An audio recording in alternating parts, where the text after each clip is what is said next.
This is the Louie T Network. The journey is long, and nobody said it was going to be easy. But all we've got is us. You have any quarterback news for us? All that believe. Yes, we do have news. We have announced that Kirk Cousins will be the starter for 2015 moving forward. And I think all three quarterbacks should be commended for their efforts, their willingness to get better. But when it's all said and done, after all the film that we've gone through, all the off-season activity, all the training camp footage, we feel like at this time, Kirk Cousins gives us the best chance to win, and that's where we're going. When you say for 2015, does that mean barring It's Kirk's team. Welcome, all my fellow Redskins brothers and sisters. I am the man and resident Redskins fan, Lou. Thank you for joining me here, Redskins Report. Week 16, bow and go. Before we can go to the huge NFC East Championship matchup versus the Philadelphia Eagles, because that's basically what this game amounts to. This is the division for us. We win, and it's all ours. We get the division. To the winners, go the spoils. Got a chance to wrap this thing up. We're going to talk about that a little bit later on. But before we can do that, got to go backwards. Take a look at that Buffalo Bills win, put that in its proper perspective, and then move on. So let's put that bow on the Week 15 game versus the Bills. I thought it was our most complete performance of the season. I thought defensively we were lights out in that first half. And if not for the Jamison Crowder botched punt return, I think that this game could have gotten out of control in the first half, and we might have won this game we might have been up 28 or 30 plus at halftime.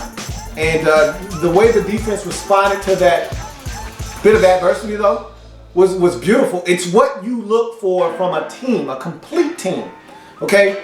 Somebody makes a mistake, somebody else picks them up, okay? One side of the ball makes a mistake, the other side picks them up. And that was a classic example of why this team is where they are right now. We've grown exponentially throughout the course of this season.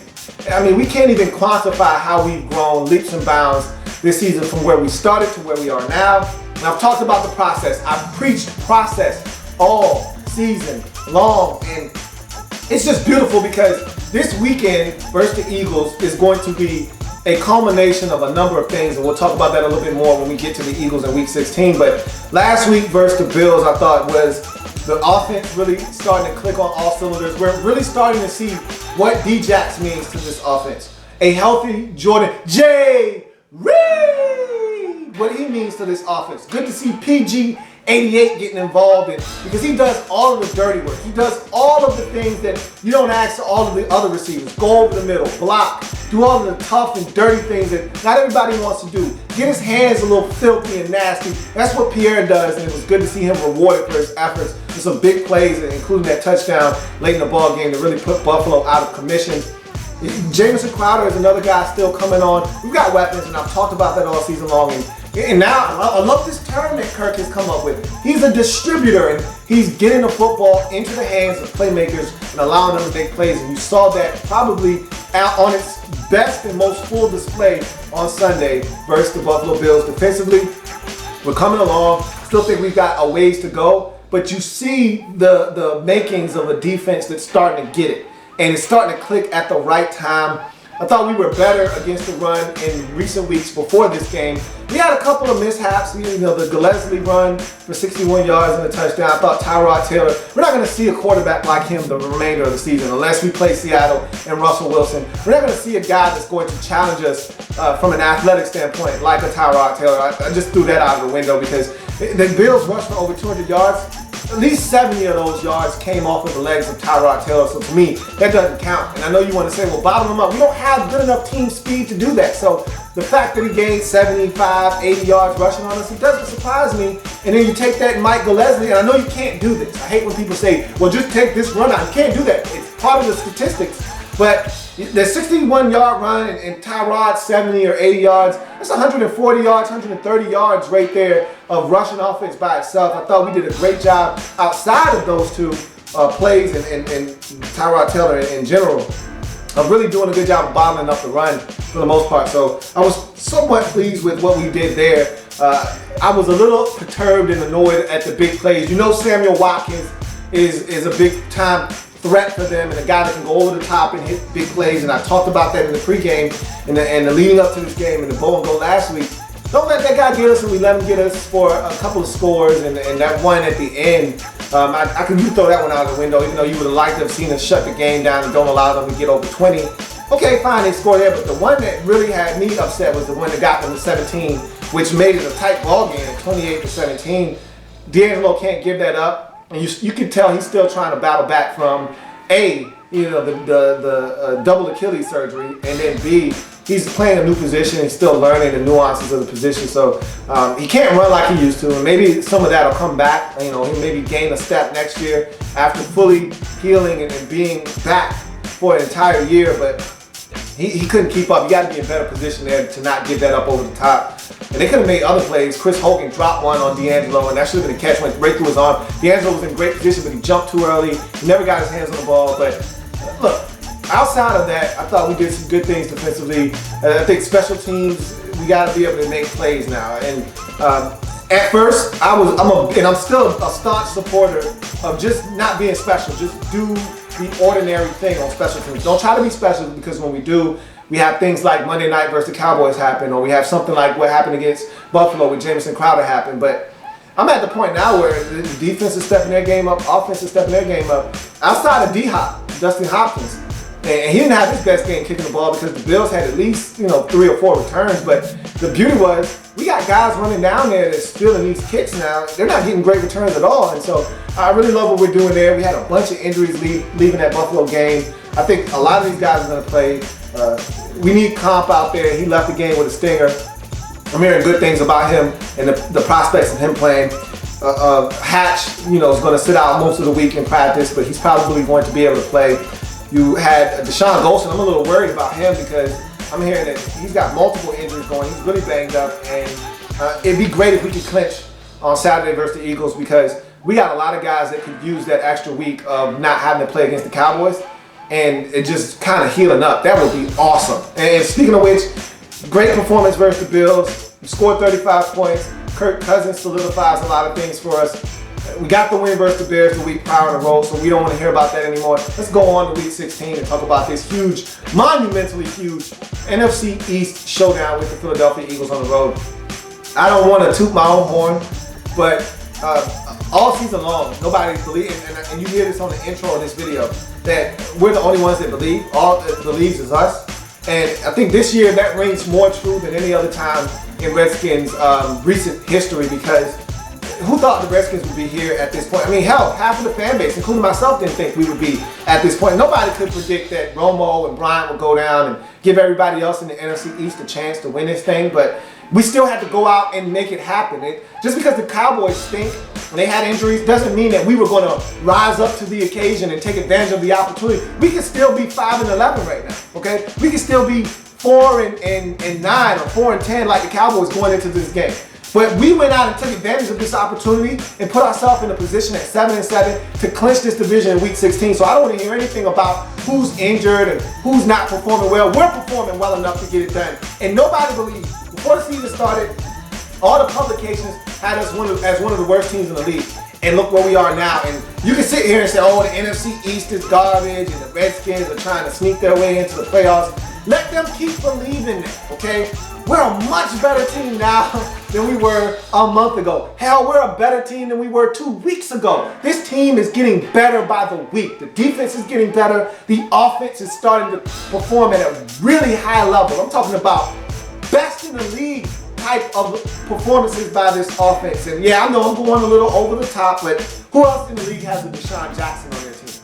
Who else in the league has a Jordan Reed? Who else in the league has those two types of players with the caliber of talents that they have on the same field at the same time with a guy like Kirk Cousins delivering them football? Not many. Now, our run game still isn't where we want it to be, and it's probably not going to get there this season. And I'm fine with that because we got a distributor behind center in Kirk Cousins, Captain Kirk, that is completing the football at a higher percentage than anybody else in the league, okay? So we can sling it with the best of them, and I really like where this team is right now. And we got a chance to do something big, something that we haven't done in eons. We haven't done this since 1991. We have a chance to clinch the division with more regular season games to go. We haven't done that since 91. Isn't that amazing? When we won the division in 99, that came down to the final week of the season. When we won the division in 2012, we had to beat Dallas on Sunday night to win the division. We haven't had a chance to clinch the division since 91 with a game still remaining. That's why this season is different. That's why this team is different. We have a chance to do something different. And so we have to take advantage of this opportunity. The one team in the division, and I don't want to get ahead of myself because you, as you know, as a Redskins fan, you kind of brace yourself, okay, for the worst that can happen, okay? Just when you think things are going great and you're smelling yourself, something funky happens, like Monday night versus the Cowboys, okay? As a Redskins fan, you've been preconditioned to think the worst sometimes, but they've played with such confidence of late. They've instilled that same confidence in me to the point where I feel like we should go to Philly and beat these dudes. We're better than them. They're playing bad football right now. They're not a good team, and I don't think they like playing for Chip Kelly. So we need to go in there, bless those boys, get our W, get out of there, and get this NFC East crown. And I think of all the teams in the NFC East, the one team that doesn't scare me is the Philadelphia Eagles. And Jay Gruden, he's what are we, 2-1 versus the Eagles? He beat the Eagles last year in FedEx at the end of the season. Kirk Cousins had a tremendous game early last season, but in a loss. But he threw for over 400 yards in that game in a shootout versus the Eagles. We're not afraid of the Eagles, okay? That's the one team, and we beat them earlier in the season at FedEx. The one team, and this goes all the way back to the Gibbs day. The one team that doesn't scare me is the Eagles. They're the one team in the division where I look at them and I'm like, we can beat you, even when we're not good. I'm like, I'm not afraid of the Eagles. The Giants, I have nightmares about the Giants. I already told you that. And the Cowboys, it's 50-50 every year. We may beat them, we may not, but that's the Cowboys. It's just what that rivalry is. But the Eagles, I'm like, yo, we should beat them. Even when we're not good, hey, we should beat them. And so I feel the same way this game. We should beat them. And so I feel confident going into the link and going in there, executing, and they got a lot of injuries. But let's take nothing for granted. Let's not leave this to chance. We don't want to have anybody else have to help us. We don't have to want the Giants to have to beat the Eagles in week 17. Let's not allow this to come down to somebody else needing to do something for us to get in. We got a chance to do it by ourselves. Nobody gave us nothing this year. We took everything we've gotten this season, and this is a chance for us to finish the job. Nobody don't have to give us nothing. We can go take the division in week 16 in Philadelphia. Let's not wait for the Giants to give us a Christmas gift. Let's not wait for the Eagles to give us a Christmas gift. Let's go take our Christmas, man. Let's go take this division and be NFC East champions for the second time in 3 seasons. Let's go do that. I feel like we can, or 4 seasons, I should say. Let's go do that. I feel confident that we have the ability to do that, man. I feel really good about where we are as a team and how we're playing offensively, how we're playing defensively. I think we got one of the best kickers in the league. When D-Hop goes up there, it's never a thought in my mind, not even a fleeting thought that he's about to miss. I'm like, oh, that's automatic, man. That's D-Hop, man. Stop playing. Go ahead and bang that home, D-Hop. And so I feel good about all phases of the game, man. So let's go out, play a complete game of football, all phases, blaze these boys. I don't even want this to become, I don't want to sweat at the end, okay? D-Jax is going home. He wants to bless these boys. Not only does he want to do them, because they let him go, he wants to do them and get the division in Philadelphia in front of Chip Kelly. And I want to help him do that. Let's do these boys. Get this division, get some rest in week 17, and beat the Cowboys. But that's for another discussion, for another day. It's all about 1 week at a time. It's all about the NFC East crown. It's all about the Philadelphia Eagles on Saturday, on prime time. Let's get it done, man. And I know we can get it done. And I don't care who's in the backfield. AM, wake up, wake up, wake up. It's Alpha Morris or Matt Jones. Who? Matt Jones. I don't care who's in the backfield. Hold on to the rock. Don't turn it over. If we can control the pace of the game. In the last couple of games, Bears and Bills, we've come out, guns are blazing. Whew.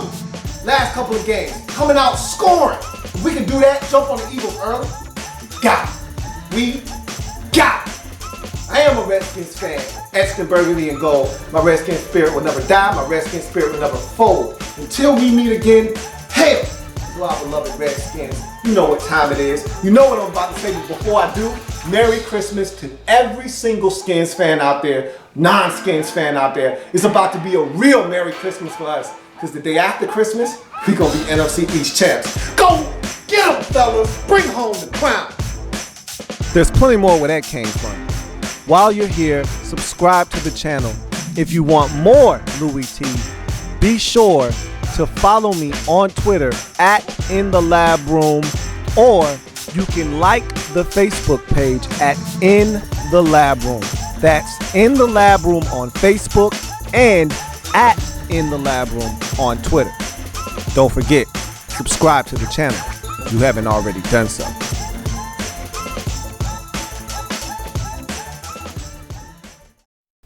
The Redskins Report.